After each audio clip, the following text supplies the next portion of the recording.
მე პირველ რიგში მინდა ასევე მიულოცო პატრიარქად აღსაყდრება და ეს უდიდესი პატივი პატრიარქშიოს და უსურვებ გულით რომ ეს ძალიან დიდი ტვირთი ეტარებინოს მას სიკეთით და ქვეყნისა და ეკლესიისთვის სასიკეთოდ. რა იქნებოდა ამ ურთულეს ამ ძალიან მძიმე ვითარებაში, როგორც ყველაზე კეთილი, ყველაზე ძლიერი, ყველაზე ჰუმანური, ყველაზე დიდი მოლოდინის მატარებელი სვლა, ნაბიჯი, ნება.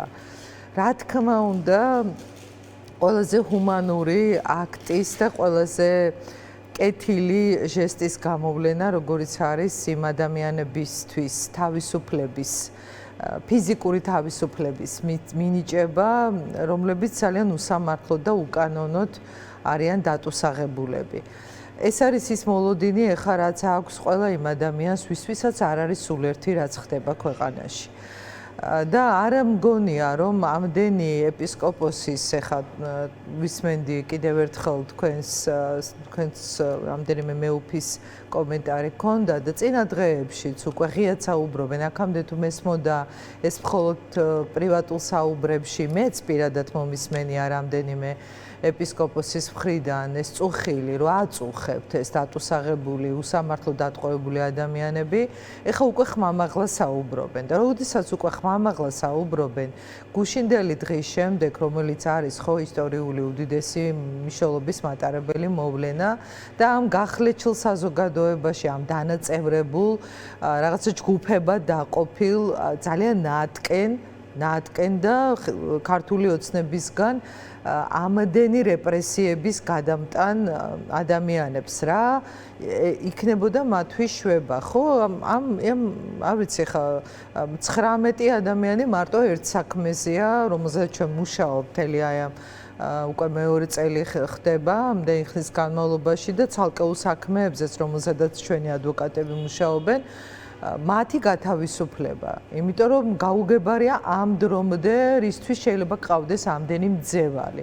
ამ ტერმინს ვიყენებ ძალიან ესეთი გააზრებულად და პასუხისგებლობით, იმიტომ რომ მე ამ საქმეებს ვიცნობ შინაარსობრივად. ეს არის საქმეები, სადაც აბსოლუტურად არაფერი არდებს.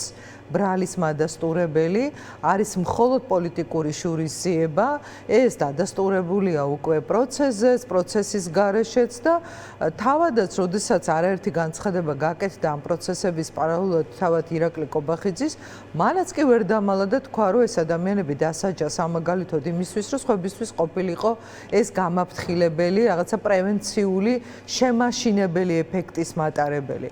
ასე რომ ამ ვითარებაში ეხა თუ რაიმე შეიძლება პირველი ყველაზე ძლიერი რაღაცნაირად კარგი გავლენა მოახდინოს ამ ურთულეს პერიოდში, იქნებოდა პატრიარქის მხრიდან, ახალი პატრიარქის მხრიდან, რასაც დარწმუნებული ვარ, რომ პატრიარქი ილია მეორე აი სიცოცხლეშივე სიხარულით მიესალმებოდა ამას, იმიტომ რომ პირადად ვიცი, როგორი გულშემატკივარი იყო პატიმრების. ის თავად დადიოდა ციხეებში, მე მახსოვს ჩემი ადვოკატობის პერიოდში, რამდენჯერმე შესული პატრიარქი პატიმრებთან და მე მემაბარებდა ხოლმე და მკითხულობდა სულ აი ამბებს იმ ადამიანების, ვიზედაც მას უფრო მეტი ინფორმაცია ჰქონდა. დიდი მეოხი იყო პატიმრების და ახალი პატრიარქისთვის ეს იქნებოდა, არ ვიცი, ყველაზე ძლიერი, ძალიან ღია განაცხადი.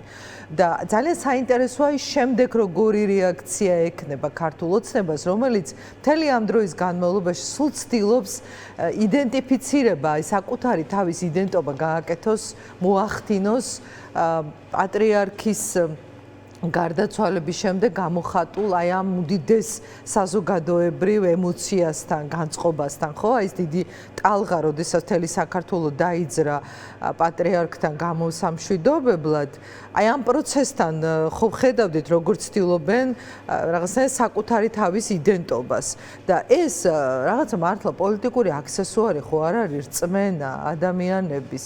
ეს ისეთი შინაგანი მდგომარეობა, როდესაც ეს გინდა რომ განიცადო მიიღო, დაიჯერო და რომ დაიჯერო, რომ მიიღო ეს გულწრფელობა, დაღიქვა, აი ეს რაღაცა გვერდით გომა, დასწრება თუ მიახლება, მილოცვა და შემდეგ თქვი რომ ამ შეთავაზებას, ამ წინადადებას იღებ და საკმარისია. ეს შუამდგომლობა თუ დადგა დღის წესრიგში, თუ პატრიარქმა დააყენა დღის წესრიგში საკითხი, რომ შეწყალება მოხდეს პატიმრების. იქნება თუ არა ეს ტესტი ქართული ოცნებისთვის? ზუსტად.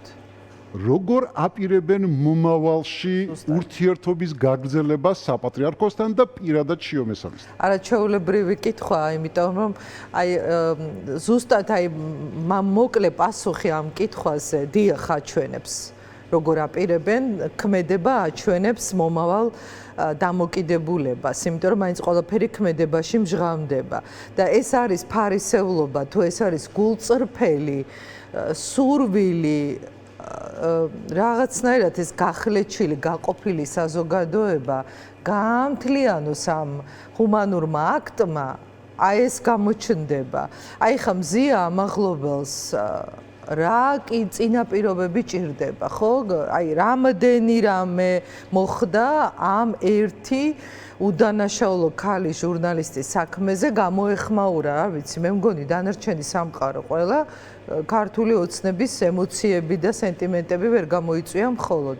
აი ეხლა მაინც ან ელენე ხოშტარია, ან არ ვიცი, ნებისმიერი ანდრო ჭიჭინაძე, გიორგი ჩიკვაიძე, ირაკლი პაპიაშვილი, ზვია ცეცხლაძე, ონისე ცხადაძე, ნებისმიერი, არ ვიცი, აი ყველა მე ყველას გვარს ვერ ჩამოთვლი, ბევრნი ხარ ძალიან და სამწუხაროდ სია ამ ადამიანების იზრდება, იმიტომ რომ ყოველ დღე პატიმრობების მოკლევადიანი რა მნიშვნელობა აქვს 2 დღიანი, 3 დღიანი, 5 დღიანი ტროტუარზე დგომის გამო, რომ ეხლა სტუდენტებს აპატიმრებენ და ამას უყურებთ ყოველდღიურად, ეს როგორ თავსდება ამ ჰუმანურ რაღაცა შინაგან მდგომარეობაში, რაზეც გველაპარაკება ქართული ოცნება, რომ დგანან ეკლესიის გვერდით, დგომა ეკლესიის გვერდით.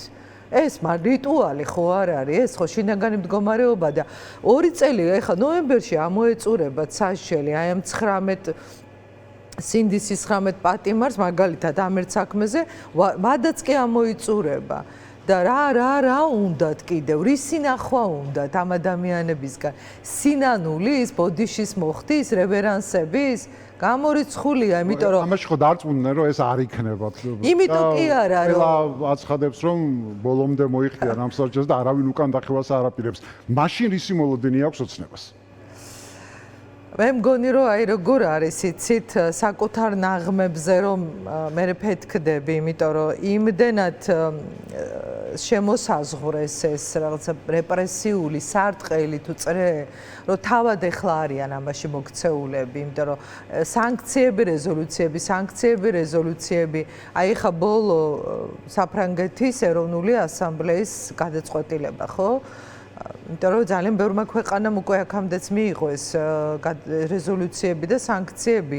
ბალტიის ყველა ქვეყანა, ჩეხეთი, რა ვიცი, დიდი ბრიტანეთის და ამერიკის შეერთებული შტატების შემდეგ რამდენიმე ქვეყანა მიიღო, რომელთაც ეს ინდივიდუალური საფრანგეთი როგორც ძალიან ტკივნეული აღმოჩნდა. დღევანდელი რეაქციით თუ იმჯელებს ჩვენ როგორი რეაქცია იყო ოცნებაში, ეს განსაკუთრებით ტკივნეული იყო, თუნდაც იმიტომ რომ ივანიშვილი საფრანგეთის მოქალაქეა. ბუნებრივია დღემდე და ბევრი თვალსაზრისით ეს ძალიან მნიშვნელოვანი სიგნალი უნდა იყოს. უბრალოდ ასეთი ტიპის გადაწყვეტილებები და ამ რეზოლუციაში წერია პატიმრების გათავისუფლების მოთხოვნა, ისევე როგორც ახალი არჩევნების დანიშვნის საკითხი. მაგრამ პირველი მოთხოვნა არის მძევლების გათავისუფლება, უკანონო დატყვევებული ადამიანების გათავისუფლება. ეს იქნებოდა პირველი სიგნალი, რომ ქვეყანას რაღაცნაირად აი ამ მერყეო როგორ წარმოვადგინო, არ ვიცი, ქვეყანა ეხლა ხო რელსებიდან გადასული არა თუ ევროპული ტრაექტორიით მოძრაობს, არამედ სრულიად ამოვარდნილია საერთო პოლიტიკური დღის წესრიგიდან და დემოკრატიის არც ერთი რაღაცა ნიშანწყალი არ ეტყობა.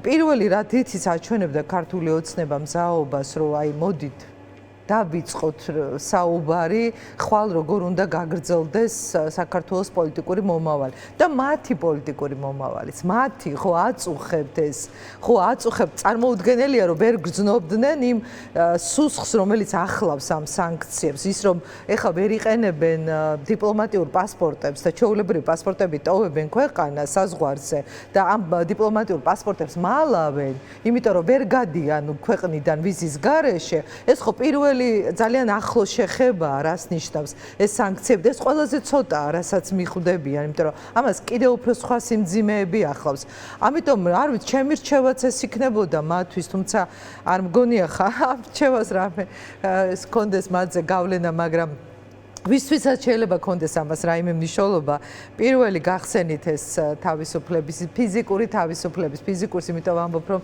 ამ პატიმრებს ხა პირადად ვიცნობ ნახულობ ესაუბრები და ისეთი შინაგანი თავისუფლება აქვს ზალიკო რომ ხანდახან აი რაღაც შეგშურდება ადამიანს და გარეთ არა აქვს ეს სილაღე ეს სიმტკიცე ეს სიმყარე ეს არ არის სიტყვები მხოლოდ აი რომ ველაპარაკები სუგრძნობ ამას აი და ვეუბნები კიდეც რომ ეხა ციხეში მყოფი ადამიანი ეხა ბევრი პატიმარი მინახავს წლების განმავლობაში სხვა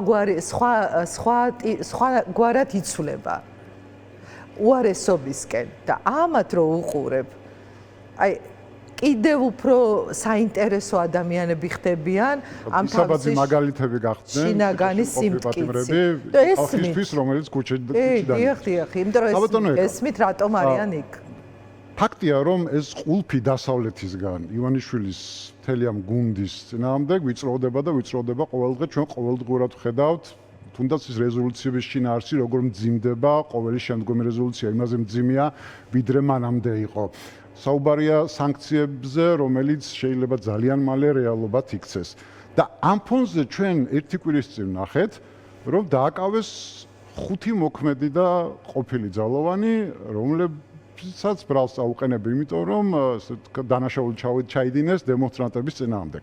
მე არ ვფიქრობ, რომ ეხა ქართული ოცნება ის იმდენად მარტივად ფიქრობს, რომ ამ 5 მოძრაობის დაკავებით მას შეიძლება რაღაც ქულები ჩაიწერონ, ან რაღაც სალაპარაკო გზა გახსნან ევროპელ ან ამერიკელ პარტნიორებთან. მაშინ რას ემსახურებოდა ამ 5 ადამიანის დაკავება და ნიშნავს თუ არა ეს რომ ეს დასაწყისია და იქნება კიდევ რაღაც ხმაურიანი პროცესები. ბოლოდან დავიწყებ პასუხს, რომ გაგრძელება აუცილებლად იქნება.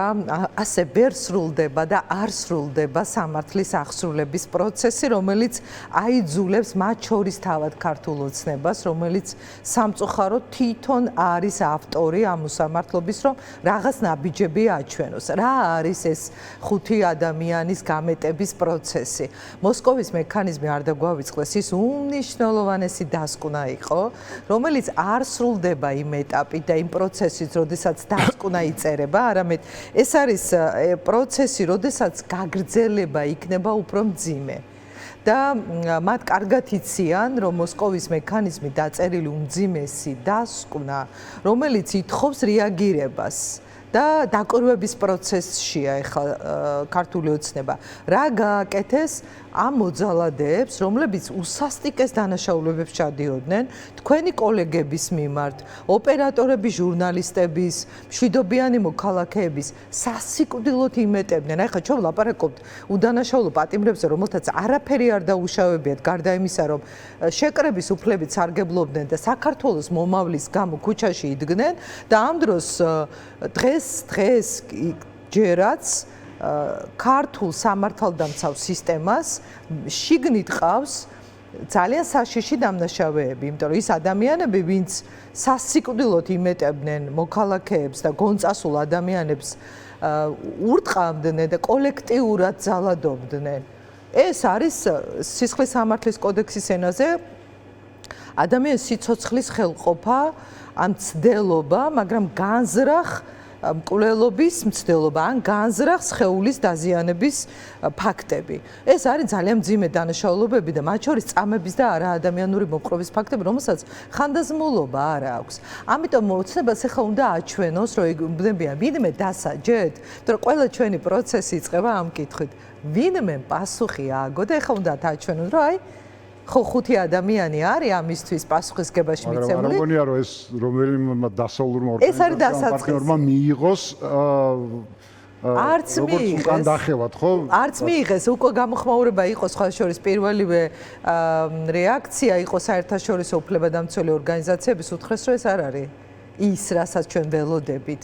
იმიტომ რომ ყველა ამ ადამიანს ყავს თავისი ხელმძღვანელი, ორგანიზატორი, ეს იყო ორგანიზებული სადამჟელო აქტები. ასე რომ ეს აქ ვერ დამთავრდება, ვერ დასრულდება, ამას გაგრძელება ექნება.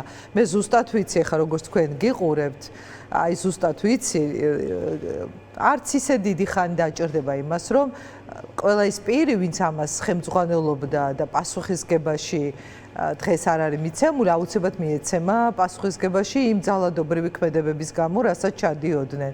და როდესაც ირაკლი შაიშმელაშვილს შენ 2 წლით თავისუფლების აღკვეთას უჟი, ადამიანს რომელმაც აჩვენა აი ის გამბედაობა და ის პასუხისგებლობა, რასაც ჩვენ ველოდებით პოლიციელებისგან, რომ არ შეასრულა უკანონო დავალება, ამხილა ეს რეპრესიული რაღაცა სისტემა მთელი შიდა ძალიან მძიმე ვითარება და თქვა, რომ მე ამას არ გავაკეთებ და წავიდა, მაგრამ მას დააწიეს ეს სისხლის სამართლის საქმე, სადაც სხვა შორის არ ვიცი უკვე გასაჯაროვდა თუ არა ეს ინფორმაცია, მაგრამ შემიძლია უკვე გითხრათ, რომ მან მიიღო ამერიკის სახელმწიფოსგან პოლიტიკური თავშესაფარი და ჩვენ მივიღეთ ეს ოფიციალური დადასტურება ვიყავით ამ პროცესთან ძალიან ახლოს, იცით რომ ჩვენი იურიდიული ჯგუფი მუშაობს მის საქმეზე ქართულ სასამართლოში, თუმცა ქონდა ასევე კონტაქტი მის უცხოელ ადვოკატებთან. ეს ძალიან მნიშვნელოვანი სიგნალი არის.